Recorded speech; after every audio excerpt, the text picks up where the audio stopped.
శ్రీ గురుభ్యో నమ. అసలు దక్షిణామూర్తి స్వామి అంటే ఎవరు?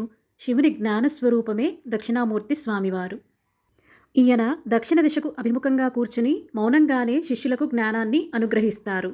అందుకే ఈయనను దక్షిణామూర్తి స్వామిగా అభివర్ణిస్తారు. ఈ స్వామివారు గురువుగా మరియు జ్ఞానానికి ప్రతీకగా పూజలందుకుంటారు. అసలు దక్షిణామూర్తి స్వామివారు ఎలా అవతరించారనే కథ తెలుసుకుందాం. దక్షిణామూర్తి స్వామివారు పరమశివుని యొక్క జ్ఞానగురువు అవతారం. మిగిలిన గురువులు మాటలతో బోధిస్తారు, కానీ దక్షిణామూర్తి స్వామివారు మాత్రం మౌనంగానే తమ శిష్యుల యొక్క సందేహాలను నివృత్తి చేస్తారు. పూర్వం బ్రహ్మదేవుడు తన సృష్టిని ప్రారంభించినప్పుడు మొదట సనక సనందన సనసుజాత సనత్కుమారులను సృష్టించాడు. వారిని బ్రహ్మకుమారులుగా పిలుస్తారు. తన సృష్టిని కొనసాగించమన్నాడు వారితో. కానీ వారికి ఇష్టం లేక, మేము బ్రహ్మజ్ఞానం పొందాలి, అందువలన మేము మీకు సహాయపడలేము అని విరక్తులై బ్రహ్మజ్ఞానాన్ని పొందడానికి గురువును వెతుకుతూ బయలుదేరారు. ఇక బ్రహ్మగారు మరో ప్రత్యామ్నాయం లేక తన సృష్టిని కొనసాగిస్తూ వెళుతున్నారు.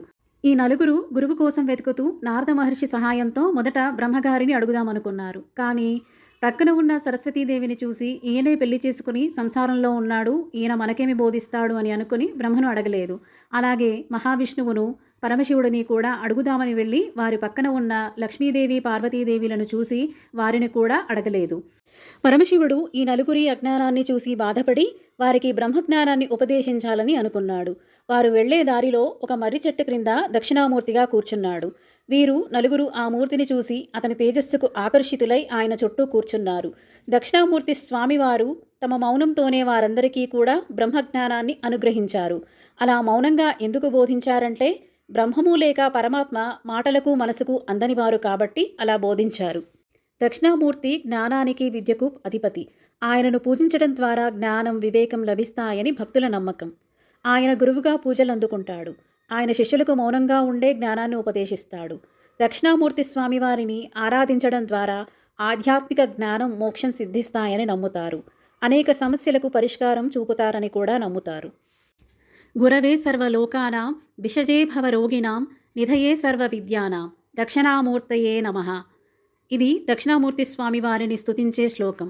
ఆయనను సమస్త లోకాలకు గురువుగా, భవరోగాలకు వైద్యునిగా, సమస్త విద్యలకు నిధిగా కొనియాడతారు.